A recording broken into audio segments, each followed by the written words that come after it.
requirements in regards to making sure that children are safe when they go back to school.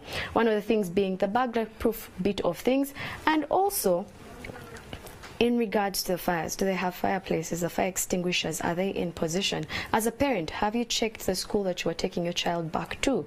Did you realize and did you see that their dormitories are well placed in regards to ventilation?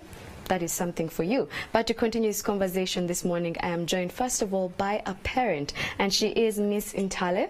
She's a mother of 4. You're most welcome to the show, Miss Intale. Thank you, Rita. I am also joined by Mrs. Kedres Tudiagenda. Now she is a director from the Education Standards in the Ministry of Education, and also we cannot have this conversation without the security as a part of it. And we are joined by the police spokesperson from the Kampala Metropolitan, Mr. Patrick Onyango. You're most welcome to Morning at NTV. Thank you. Now, a conversation that I introduced with a smile, but it's not really a smiling kind of moment. I believe everyone here is a parent, apart from me. Someday. It will happen soon. It will happen. But have you asked yourself a question, for you that we're taking your children back to school, is it safe for them? Yes, those questions you have to ask. And on security perspective of it, we normally give some guidelines to these schools. Basically, if it's a boarding school, or all schools, there are basic things that we require them to be having in terms of security. One, you have to keep intruders away from the students or from your premises, and that you must have a fence, either a perimeter wall fence, or anything that can prevent people from easily accessing the student or your compound or your premises. And if you have already kept away intruders, you need also to have qualified or trained guards. These trained guards, they know at least what to do in terms of basic security. And when you have the trained guards, they know that yes, who is coming? Yes, the students are in now, the teachers are in. Who is coming? And that is what we call profiling. Registering, the way I was, Kathy who called me, I was saying, hey, I'm here late, but they are telling me to register here, sign here, sign here. Yes, we need that. Okay. Because we need to know the security at the school. They need to know who is coming in and who is going out. So when you have that, then at least now you have kept away the intruders from accessing your premises. We also require, you talked of fire extinguishers, but not only fire extinguishers. Teach the students how to use these extinguishers, how the techniques of using them. And the police is always available to come. We have our Directorate of Fire and Rescue Services to come and teach the students what to do and how to go about these things. Now, you do mention one thing, which is security. Yes. One thing among a number of things, because there were guidelines issued to schools in 2008. Now we have 11 years later, and this is what's happening. Now, before we can even continue that conversation, let's just get into what the Ministry of Education was doing yesterday. Take a look.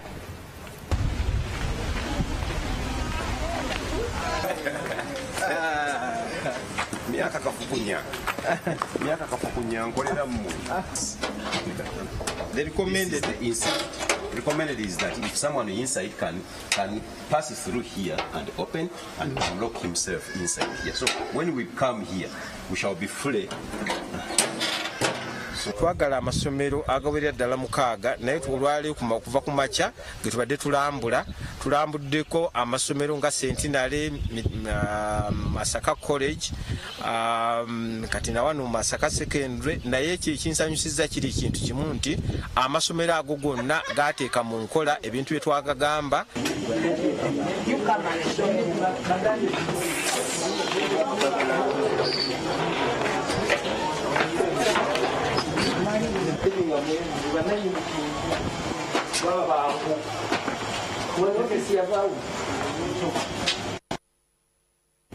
Now, that was what was happening in Masaka district yesterday, an initiative that started. But before that, on Monday actually, this was what the headline was in the Daily Monitor. In that regard, if you can see that schools ignore safety rules as they reopen.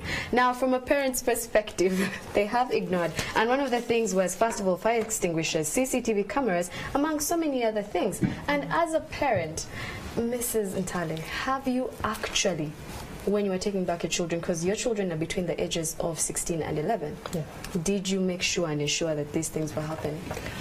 I'll be honest with you, I didn't. But one thing that I looked out for were the CCTV cameras, because usually the schools communicate to the parents whatever they have installed. So at least they told us about the CCTV cameras, which I looked out for. The fire extinguishers, for one reason you assume is there, and so you're not going to check. That is unfortunate. Another thing would have loved to look out for was the dormitories, the ventilation, because that is important too among security if they have to run out, the fire exits. Unfortunately, again, parents are not allowed to go to the dormitories. Right. So that is something we cannot check. We wouldn't know. We'd have to trust them. I don't know. For some reason, we are not allowed to go. Now, this is the conversation from the Ministry of Education. Mrs. Kedros Turiagenda is actually asking on the side, why are they not allowed to check? We should also be asking the Ministry of Education, do you know of the fact that a number of parents are not allowed to go to the dormitory section? Thank you, Rita, and good morning, our viewers. This is a very, very critical discussion this morning. It concerns us for today and for tomorrow, because our children are our future. And so we are glad that you've hosted us this morning. One, I think, as your headline said on Monday, there's a lot of defiance among our population. And that goes down to the schools. I was quietly asking why? Why shouldn't I be allowed to see where my child is going to sleep? And I think Ugandan parents are also very complacent and very over-trusting, you know. How do you stop me from seeing where my child sleeps? So I think the rules are there, the regulations are there. As a ministry, especially as the Directorate of Education Standards, we have 13 standards under what we call the basic requirements and minimum standards. This little booklet here. This little booklet was actually developed in 2001 when it started, when our institution started as Education Standards Agency. And there are 13 quality indicators, and we think that a school is fit to exist if it actually fulfills the 13. And quality indicator number 12 is exactly on safety and security of children. And there are 25 little components of what schools are supposed to do. This headline is right. When you go out to schools, like we've seen Masaka, you find that most of the schools have done 1 or 2, and yet the critical ones have not been done. So it's a big challenge, and I think we need to have it all together as society and know our children and their safety is our core responsibility, number one. We need joint efforts to ensure that our children are safe and secure. I'm sure I'll say a little bit more later. But as a ministry, we have those these basic requirements. It's actually a mandatory thing for schools. Even to have a copy is mandatory. What about the parents having that copy? They can. It's now actually on the ministry website. Okay. Of course, some of our parents can't access the ministry website, but we expect every school to have a copy so that the rural schools, the parents can actually say, what does it say? They are supposed to have a copy. It's a requirement as part of here, actually. So who holds the schools accountable? Because we have the police in this conversation. We also have the mothers, the parents, the fathers in this conversation, and the Ministry of Education. Who holds? When the schools fail, who comes in next? Who even calls out the schools and says, this is what you're doing wrong? Because if the parents can't be allowed to go into the dormitory section of things, can the police be allowed to even carry out this inspection? No, only give the ministry a supportive role. So you it's go the with ministry, the ministry who is supposed to be at the lead, then we come as a backup. Now, as a ministry being the lead, Mrs. Turiagenda, this is when you go to the fact that how often do the schools have this, does the Ministry of Education carry out these inspections? Because if the school term is opening and these schools have ignored the safety rules, why are they even reopening? Very good question. One, I want to first of all support and strengthen what my brother Onyango has said. Like the guidelines you referred to that were developed in 2008, they were as a result of a number of fires that happened in 2007. And so our directorate decided to work with police, and we had lots of meetings at our office, and finally we agreed. A lot of what he's mentioned and what we agreed and put in the guidelines are part of what is here in the basic requirements. But we went through together and came up with those guidelines, and the IGP at that time signed them off, and every school got a copy. You'd be amazed that some of the schools don't know where those copies are. When you go back to check, they don't even refer to them. They just kept them. So who is supposed to enforce? One, in Uganda we operate a decentralized governance system. And the central government, the central ministries, the sectors, education, health, whatever, we are left with key roles, 3 key roles. 1, policy development. 2, strategy designing, and 3, accountability, which comes through monitoring of the local governments in the Local Government Act of 1997.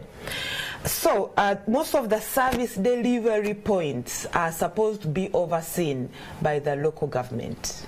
So each department at the local government is supposed to be entirely responsible to ensure that these guidelines which were developed, this policy which was passed, is being implemented. That's why I'm excited about Masaka. That's exactly what local governments should do. They are at home, and there are various structures along the way. We have the sub-county local government, the lower local governments. The sub-county chiefs, for example, they are the ones who sign performance agreements with the head teachers of primary schools. So they are supposed to oversee what happens for them to be able to evaluate whether they've done it well or not. But we have challenges along the way. But what I wanted to say is that it's a whole stakeholder multi-sectoral involvement that can cause it to happen. What happened after that decentralization policy is that central government was just left with a skeleton staff, skeleton. So we do, for example, in the Ministry of Education, under my directorate, have inspectors. We have 4 regional centers, Mbarara for Western, Mbale for Eastern, Gulu for North, and Mpigi for Central, and then the headquarters where I sit in Chambogo. But we have a total, if we have all the vacancies filled, of 13 staff at each region. Now with increasing districts, some of the regions have 40-something districts. So it would just be a lie to think that the central inspectorate would be able to see the nitty-gritty. But local governments have inspectorates and other systems. So we want to see how to strengthen that working relationship so that we can have these issues addressed where they happen. And where they fail to manage, then they can get back to us. And where we can't, we got the implementers of laws and policies, and they come in and help us. As you speak about this and all that is required, what I'm hearing is that it's a joint effort. It's a joint effort. Everyone on this table right now makes sure that this eventually will happen. Now, in regards to a joint effort, let's try and break down what, as a mother, Mrs. Intali needs to be looking out for the next time she goes to her school. What, as also as a parent and also as security, what he needs to be looking out for, because he can go first of all as a parent, but in another capacity he could look out for what could be missing there from the security perspective of things. So what could those be? As I mentioned, we have a whole quality indicator number 12 on safety and security of children, and we can share it out even if we don't share many other, but because they are all important. Yes. The way that teachers are managed, management and development of teachers as a quality indicator affects the security of the children, because the security of the children, to me, is not just the physical. There is the psychological, and that's the greatest. And that actually comes from home. I'm sure she'll talk about it. Is this child loved? Is this child appreciated? Is this child encouraged? Is his esteem developed? Can he be able to say, no, this is not right? Then there is the social, the social security. And we have all these struggles now with schools wanting children to excel as if they are all IQ 120. Where does the social security of this child lie? Who provides that one? Then we have the academic security. Can the child be appreciated for whom he is, no matter how much marks he earns? That's the role of the teacher, because the teacher looks at all children and they are different. So How about the physical? So the physical actually are basically what we have in indicator number 12, which you can go to school and say, do you have a fire extinguisher? Are they actually still working or they have expired? Some schools have expired ones, just to show you go around. Do you have a collection place in case of a fire? Have you removed burglars from the dormitories? Are you actually entitled to have dormitories? By policy, all primary schools are actually supposed to be day schools by policy. And those which have boarding should have got explicit permission from the permanent secretary.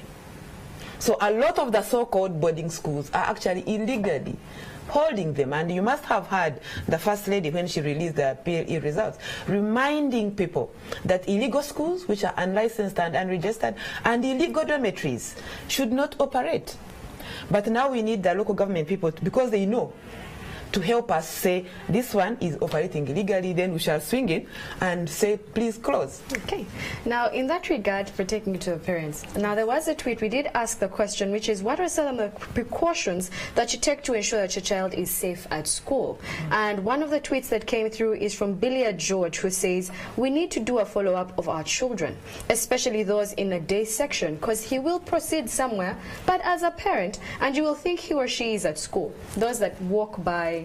Yes, and he goes on to talk about we will also need contacts of their class teacher and know your child's behavior in class, all those things. Today on my way to work, I come here at about 5:30 a.m. From Intinda. There's a bar in Intinda. And this secondary school child was walking past the bar. There are people out there drinking as they try to hail a border. So taking it to the psychological bit of things, because safety cannot only be put on just the teachers, as the parents. With 3 parents here, I would love that each of us could answer that question, the safety of your child. And I'll start with you, Mrs. Marian Tale. Well, to begin with me, my last born, the 11-year-old, is a day scholar. But I always ensure that I have to pick him. If I'm not going to pick him, I'm going to get someone to pick him and drop him. That is the best way I'm going to be sure that he's going to be safe. That's the only way you can control the safety there. Okay, Antigua? I will talk broadly in terms of safety of, like, say, day scholars. The pickups and drop-ups. Do the schools know who's coming to pick which kid at what time? They are supposed to be having identity. That yes, my daughter is called Vicky and is supposed to be picked by Patrick and such a time. So that tag or that identity should be given to the person who's coming, not only just to send that, oh, I'm late, boda man, go and pick for me my kid. In that process, anything can happen. A kid can be kidnapped, can be taken by anybody, and problems will begin from there. And what time are they dropped? So that one should also come in handy. Okay. Yeah. Just to add on to his, at the school my son is in, that has been ensured actually. Each class has a register book. So when you're going to pick the child, you have to ensure that you sign for them. Whether you're the niece or the nephew. And at the beginning of the term, letters are sent out to ask who are the people who will most likely pick your child in case you're not able to. Now, if you happen to send someone who isn't on that list, they'll definitely not give you that child. So that person will have to call the parent and say, I have been denied. So the parent has to speak to the teacher to explain that, sorry, this person is not on the list, but I've allowed them to pick my child. Those are some of the security measures. Okay. I'm excited about her school, and I think those are good practices which other schools should pick up. Maybe just to inform our viewers that every year the permanent secretary sends out a circular at the end of every year, and he's saying school starts at 8 and ends at 4. Permanent secretary of the Ministry of Education and Sports, and every school gets it. In fact, these days we even put it in the papers so that people can access it. It's unfortunate that at 5:30, 6 you meet children, indeed, because they called me to be here early. I met some of them walking, and I don't live in a very highly lit place. So the security of these children is highly compromised by the demands of the schools. The curriculum that schools implement, especially for primary schools, for all of them actually, is meant to be done between 8:30 and 3:30, because there's a provision for games and sports every day as well. So what are these children going to do at school at 6 a.m.? What are they doing at school at 7:30? I remember, I think last year the minister had something in one of her press conference, and was saying, parents, please help us. Take a stand as parents of a school and say, we cannot afford.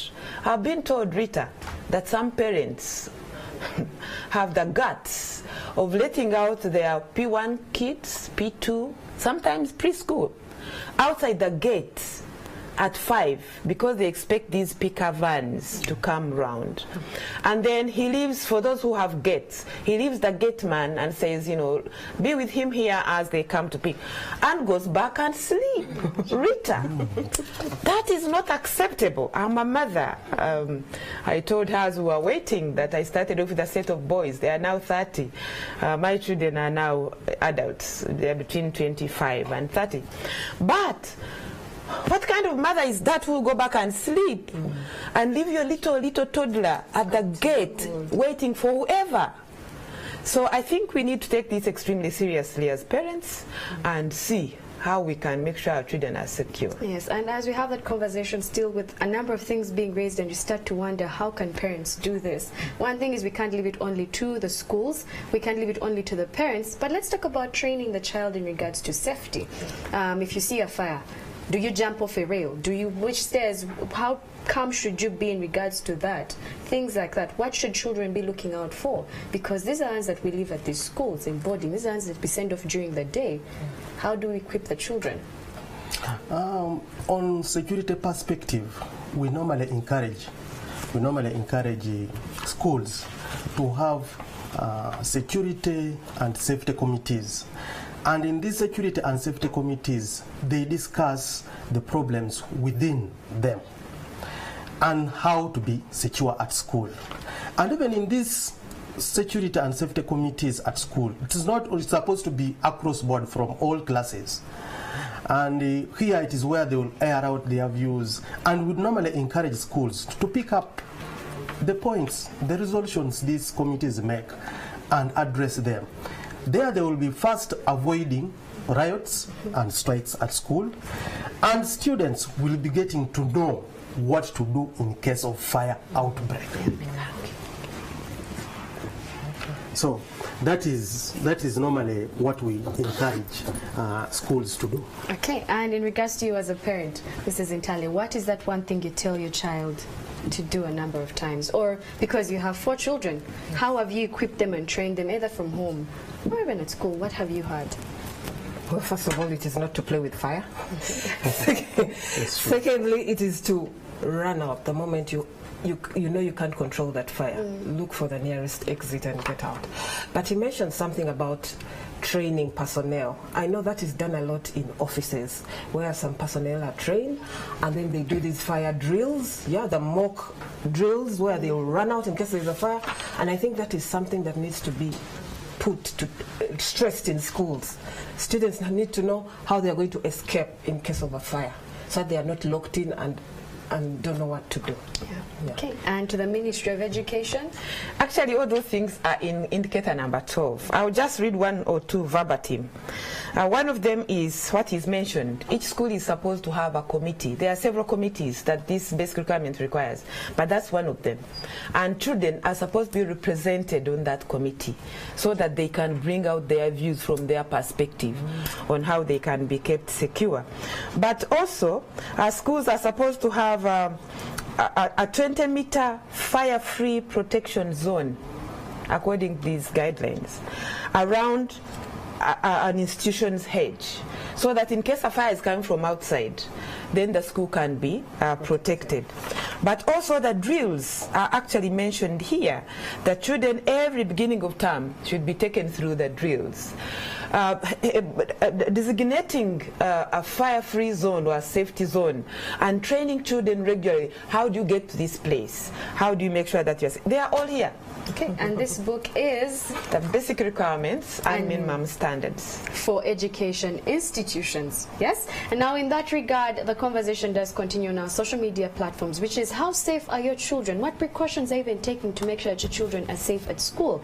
From the police, which is the security bit of things, we do have the police spokesperson, Kampala Metropolitan, Patrick Onyango. Thank you so much for joining us this morning. And they are all parents. They have all raised these things, and I've also picked out a few things that you need to look out for in regards to your parents. Also joined by a parent, Mrs. Intali Maria. Thank you so much for joining us on Morning at NTV. And Mrs. Kedra Studiagenda, a director in regards to education standards. This is where she comes in, and it is from the Ministry of Education. Thank you so much for joining us this morning. Thank you, Rita. I have learned a lot. I hope you have learned a lot. I hope you're going to be more aware as a parent. The schools have failed to meet, some schools have failed to meet the safety regulations, and they have been reopened.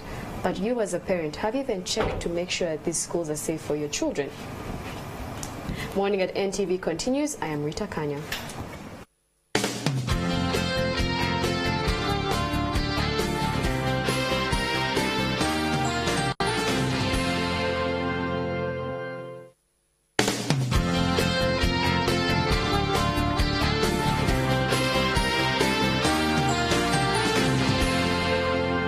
Watching Morning at NTV.